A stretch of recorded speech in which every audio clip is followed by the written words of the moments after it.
नमस्ते दोस्तों, स्वागत है आपका हमारे चैनल रियल इंडियन केस में। आप पहली बार हमारे चैनल पर आए हैं तो कृपया चैनल को सब्सक्राइब जरूर करें। पश्चिम बंगाल के नदिया जिले के रहने वाले मृणाल कृष्णा दास उन खुशहाल लोगों में से थे जो अपने बच्चों को पढ़ा लिखा कर किसी काबिल बना देते हैं। वो एक सरकारी बैंक में नौकरी करते थे। कुछ साल पहले मिली सेवानिवृत्ति के बाद उनका अधिकांश समय घर पर ही बीतता था। उनके परिवार में पत्नी काजोल दास के अलावा 2 बच्चे थे, मोमिता दास और बेटा मृगांक दास। मोमिता को चित्रकारी का शौक था। स्कूल कॉलेजों में होने वाली आर्ट प्रतियोगिताओं में वो हमेशा अव्वल आती थी। इसी के मद्देनज़र उसने एमए तक की पढ़ाई आर्ट से ही की। प्राकृतिक फोटोग्राफी भी उसके शौक में शामिल थी। मोमिता की पढ़ाई पूरी हो चुकी थी, इसलिए 2 साल पहले घरवालों की सलाह पर वो करियर बनाने के लिए नदिया से दिल्ली आ गई। वो चूंकि समझदार थी, इसलिए उसके अकेले दिल्ली आने पर माता पिता को ज्यादा चिंता नहीं थी। मोमिता का छोटा भाई मृगांक भी पढ़ाई के लिए बेंगलुरु चला गया। दिल्ली आकर मोमिता ने अपने एक परिचित के माध्यम से दक्षिणी दिल्ली के लाडोसराय इलाके में किराए पर एक कमरा ले लिया और अपने लिए नौकरी ढूंढनी शुरू कर दी। थोड़ी कोशिश के बाद उसे गुड़गांव, हरियाणा के एक निजी स्कूल में आर्ट टीचर की नौकरी मिल गई। 28 वर्षीय मोमिता स्वभाव से मिलनसार व खुशमिजाज थी। कुछ दिनों बाद मोमिता की दोस्ती ग्राफिक डिजाइनर अभिजीत पॉल से हो गई। अभिजीत भी पश्चिमी बंगाल के कोलकाता शहर का रहने वाला था और दिल्ली में रहकर अपना करियर बनाने की कोशिश कर रहा था। दोनों की आदतें, विचार और शौक एक जैसे थे, लिहाजा उनकी दोस्ती बदलते वक्त के साथ प्यार में बदल गई थी। उनकी इस दोस्ती की खबर उनके परिजनों तक भी पहुंच गई थी। मोमिता के माता पिता ने इस बात पर कोई ऐतराज नहीं किया। वे जानते थे कि बेटी ने जो कदम उठाया है वो कुछ सोचकर ही उठाया होगा। मोमिता को प्राकृतिक सौंदर्य से बहुत प्यार था। वो जब भी कहीं घूमने के लिए जाती थी तो अक्सर वहां की फोटोग्राफी किया करती थी। कुछ पत्र पत्रिकाओं में उसके द्वारा खींचे गए फोटो छपने भी लगे थे। बेटी की उपलब्धियों से मृणाल बहुत खुश थे। वो लगातार उसके संपर्क में रहते थे। 22 अक्टूबर 2004 की सुबह का वक्त था। मृणाल कृष्णदास के पास मोमिता का फोन आया। उसने बताया, पापा, मैं आज उत्तराखंड जा रही हूँ। क्यों? मृणाल ने पूछा। बस घूमने और अच्छे फोटोग्राफ के लिए। अकेली जाओगी? नहीं पापा, मेरे साथ अभिजीत हैं, हम दोनों जा रहे हैं। बेटियां भले ही कितनी भी समझदार क्यों न हो जाएं, माता पिता को हमेशा उनकी फिक्र लगी ही रहती है। मृणाल को भी उसकी फिक्र रहती थी, इसलिए उन्होंने उसे सफ़र की सावधानियों के बारे में समझा दिया।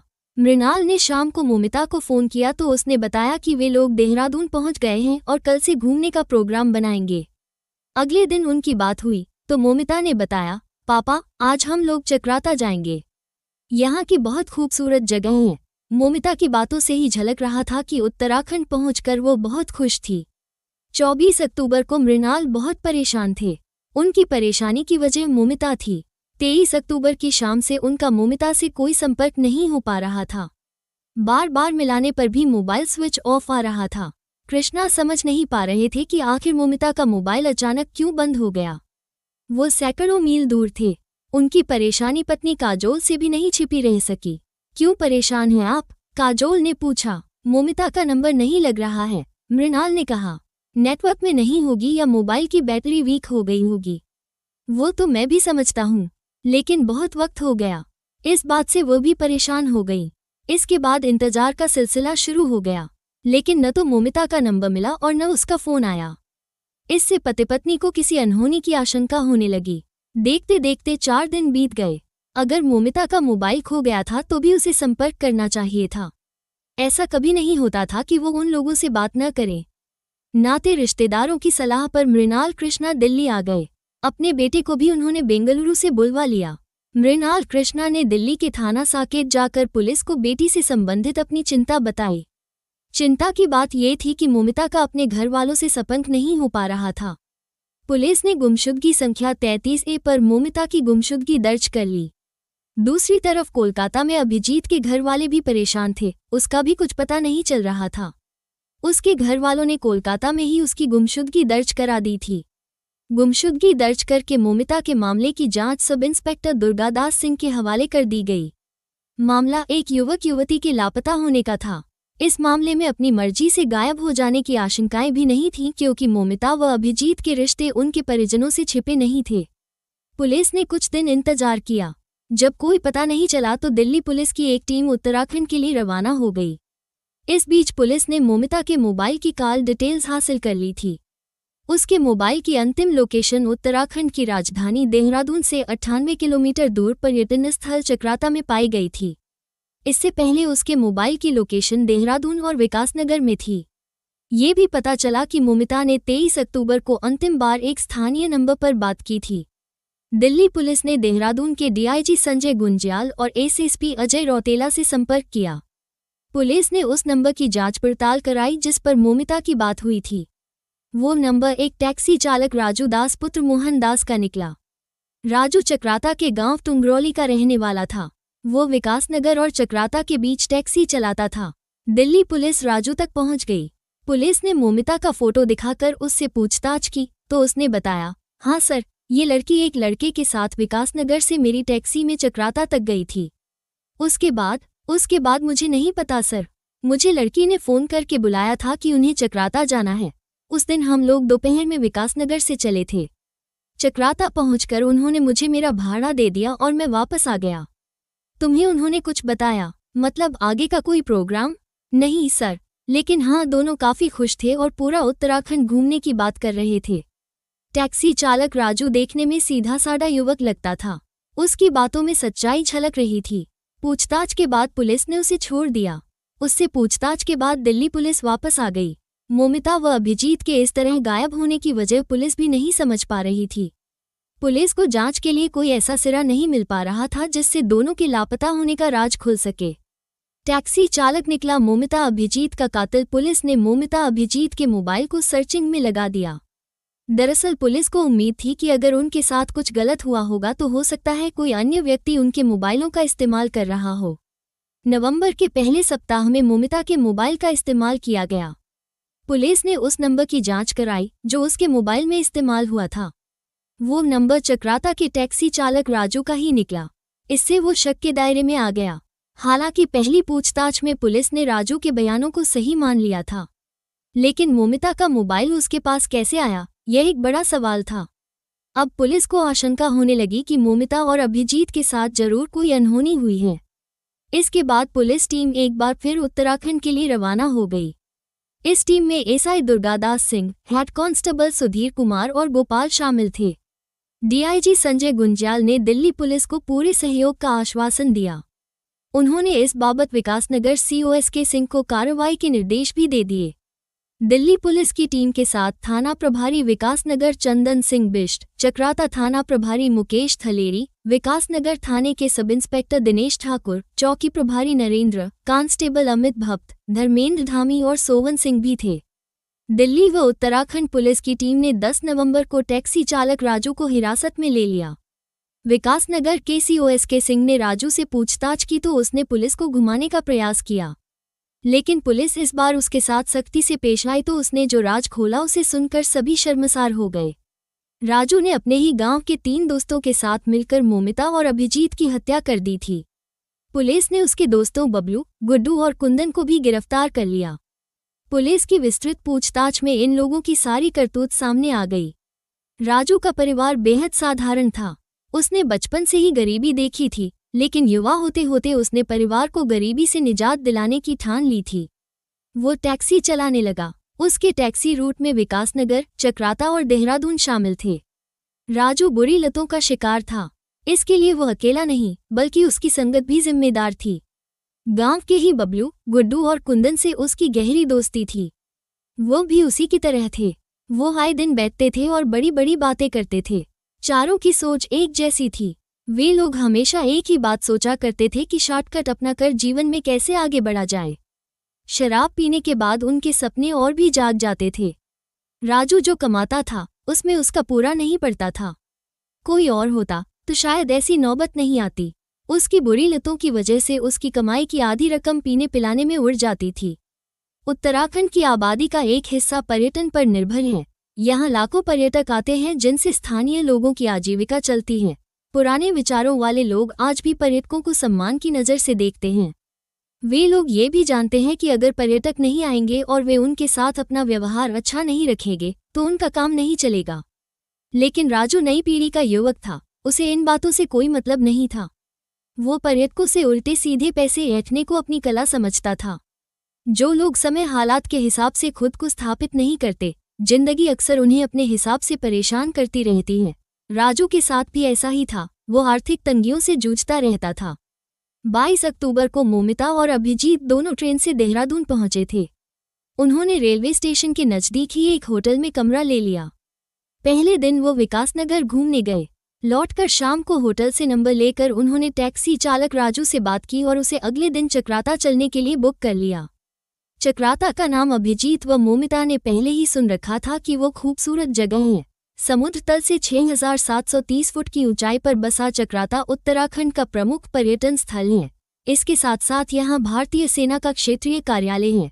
यहाँ सेना के कमांडोज को प्रशिक्षण दिया जाता है। चक्राता में जहाँ खूबसूरत घने जंगल हैं, वहीं टाइगर फॉल, यमुना नदी जैसे स्थल पर्यटकों को लुभाते हैं। गर्मियों में पर्यटकों की संख्या यहाँ और भी ज्यादा बढ़ जाती है। जैसे कि 22 अक्टूबर की शाम को ही बात हो चुकी थी। अगले दिन यानी 23 अक्टूबर की दोपहर को राजू अभिजीत और मोमिता को अपनी टैक्सी में बैठाकर चक्राता ले गया। वहां का प्राकृतिक सौंदर्य देखकर दोनों बहुत खुश हुए। राजू के व्यवहार से भी दोनों खुश थे। राजू पूरे रास्ते उनकी बातें सुनता रहा और वहां के बारे में बताता रहा। बातचीत व पहनावा देखकर राजू को लग गया था कि दोनों ही अच्छे घरों से ताल्लुक रखते हैं। बस यहीं से उसका दिमाग घूम गया और उसने उन्हें लूटने की ठान ली। अभिजीत व मोमिता चक्राता घूमते रहे। इस बीच राजू ने कुछ देर में वापस आने की बात कही और अपने तीनों आवारा दोस्तों से मिला। राजू ने उन्हें बताया, बाहर की एक पार्टी है, मुझे लगता है उनके पास अच्छा माल है, उन्हें लूटा जाए तो कुछ दिन आराम से बीत जाएंगे। हम पकड़े भी तो जा सकते हैं। खाक पकड़े जाएंगे। दोनों बंगाल के रहने वाले हैं, यही कहीं ठिकाने लगा देंगे। राजू ने कहा तो चारों ने मिलकर लूटपाट की योजना बना ली। इसके बाद उन्होंने शराब पी। शराब पीकर राजू जाने लगा तो उसने तीनों दोस्तों से टाइगर फॉल के बाहर मिलने को कहा। इसके बाद राजू अभिजीत व मोमिता के पास गया और उन्हें टाइगर फॉल घुमाने ले गया। दोनों को प्राकृतिक नज़ारों ने बहुत लुभाया। वहां से वापसी के वक्त शाम होनी शुरू हो गई थी। जैसे ही वो सड़क पर आए तो योजना के अनुसार वहां बबलू, गुड्डू व कुंदन मिल गए। राजू ने उन्हें अपनी टैक्सी में बैठा लिया। ये देखकर मोमिता ने विरोध किया, भैया जब टैक्सी बुक है तो किसी को क्यों बैठा रहे हो? मेम साहब, ये मेरे गांव के साथी हैं, इन्हें बस थोड़ा आगे रास्ते में छोड़ना है, आपको कोई परेशानी नहीं होगी, आप आराम से बैठिए। राजू ने समझाया तो मोमिता व अभिजीत ने विश्वास कर लिया। अभिजीत और मोमिता दोनों कला प्रेमी थे। चालाकियों से उनका वास्ता नहीं था, इसलिए भरोसा कर लिया। राजू के तीनों दोस्त भी टैक्सी में सवार हो गए। थोड़ा आगे जाने पर बबलू व अन्य ने राजू से स्थानीय भाषा में मोमिता से छेड़छाड़ करने की बात कही तो उसने थोड़ा अंधेरा होने का इंतजार करने को कहा। मोमिता व अभिजीत नहीं जानते थे कि विश्वास करके वो चंडालों की चौकड़ी में फंस चुके हैं। हल्का अंधेरा हुआ तो राजू के साथियों ने मोमिता से छेड़छाड़ शुरू कर दी। उनका ये रवैया दोनों को ही खराब लगा। उन्हें ऐसी उम्मीद कतई नहीं थी। अभिजीत ने उनका विरोध किया, यह क्या बदतमीजी है, क्यों, क्या हम कुछ नहीं कर सकते? तीनों ने बेशर्मी से हंसते हुए उसे धमकाया, चुपचाप बैठा रहे, वरना क्या, उठाकर खाई में फेंक देंगे और किसी को पता भी नहीं चलेगा। उस वक्त सड़क पर सन्नाटा था। बावजूद इसके अभिजीत नहीं डरा। अभिजीत को लगा कि वो ऐसे नहीं मानेंगे तो उसने उन लोगों से हाथापाई शुरू कर दी। इससे बौखलाए युवकों ने टैक्सी में पड़ी रस्सी निकालकर अभिजीत का गला दबा दिया। फलस्वरूप उसने छटपटाकर दम तोड़ दिया। मोमिता ने विरोध किया तो उन्होंने उसके साथ भी मारपीट की। वो डर से कांप रही थी। तीनों ने अभिजीत के शव को टैक्सी में पीछे डाल दिया। युवकों के सिर पर हैवानियत सवार थी। चलती टैक्सी में बबलू ने मोमिता के साथ दुराचार किया। बाकी साथियों ने उसकी मदद की। मोमिता चीखी चिल्लाई तो उसके साथ मारपीट की गई। इसके बाद उन्होंने दुपट्टे से गला दबाकर उसकी भी हत्या कर दी। मरने से पहले मोमिता बहुत गिड़गिड़ाई, लेकिन किसी को भी उस पर दया नहीं आई। दोनों का सामान लूटकर थोड़ा आगे जाकर राजू ने टैक्सी रोक दी। चारों ने मिलकर लाखा मंडल के पास एक पुल से मोमिता के शव को यमुना नदी में फेंक दिया। ये लोग अभिजीत का शव भी फेंकने वाले थे कि तभी एक गाड़ी आती दिख जाने से रुक गए और वहां से आगे बढ़ गए। आगे जाकर उन्होंने अभिजीत के शव को चक्राता के लाखा मंडल मार्ग पर कुआसी के पास नौगांव इलाके में खाई में फेंक दिया। लूटा गया सामान आपस में बांटकर सभी अपने अपने घर चले गए। दोनों के मोबाइल उन्होंने स्विच ऑफ करके उनके सिम कार्ड निकाल कर फेंक दिए। उधर संपर्क टूटने से मोमिता व अभिजीत के घर वाले परेशान हो गए थे और उन्होंने दोनों की गुमशुदगी दर्ज करवा दी। लूटे गए मोबाइलों का किसी ने इस्तेमाल नहीं किया। इस बीच कई दिन बीत गए।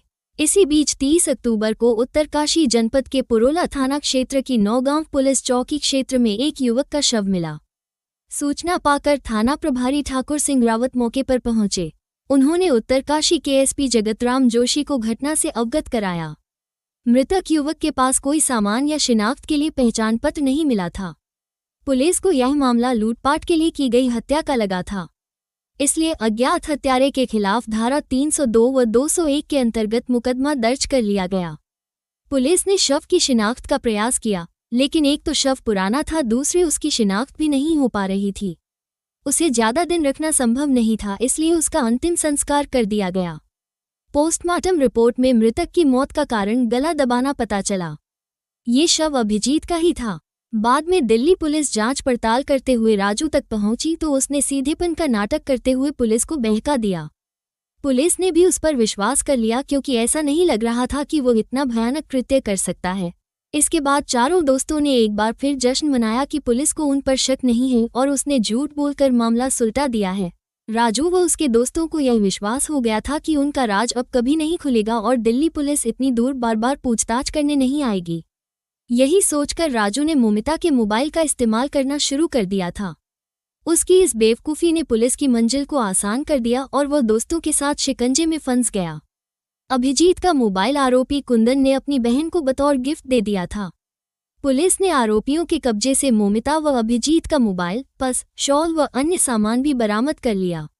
फोटो के आधार पर अभिजीत के शव की शिनाख्त हो चुकी थी, लेकिन मोमिता का शव अभी तक नहीं मिला था। अगले दिन पुलिस टीम हत्यारोपियों को लेकर चक्राता व उत्तरकाशी पहुंच गई। एसपी जगतराम जोशी व थाना प्रभारी पुरोला ठाकुर सिंह रावत भी आ गए। आरोपियों की निशानदेही पर पुलिस ने गोताखोरों की मदद से नदी के 12 किलोमीटर एरिया में मोमिता के शव की तलाश की, लेकिन उसका शव नहीं मिल सका। उसके शव का मिलना भी एक बड़ी चुनौती थी। अगले दिन पुलिस ने फिर तलाशी अभियान चलाया।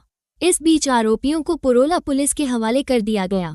पुलिस ने अपराध संख्या 50/2014 पर आरोपियों के खिलाफ हत्या का मुकदमा दर्ज कर लिया। थाना प्रभारी ठाकुर सिंह रावत ने सुरक्षा के बीच सभी आरोपियों को अदालत में पेश किया, जहां से उन्हें 14 दिन की न्यायिक हिरासत में जेल भेज दिया गया।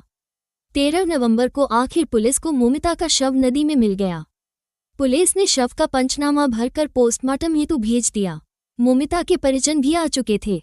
शव की हालत ऐसी नहीं थी कि उसे वे लोग ले जा सकते, इसलिए उन्होंने पोस्टमार्टम के बाद उसके शव का केदार घाट पर अंतिम संस्कार कर दिया। चक्राता जैसे शांत इलाके में अपनी तरह की यह पहली घिनौनी घटना थी।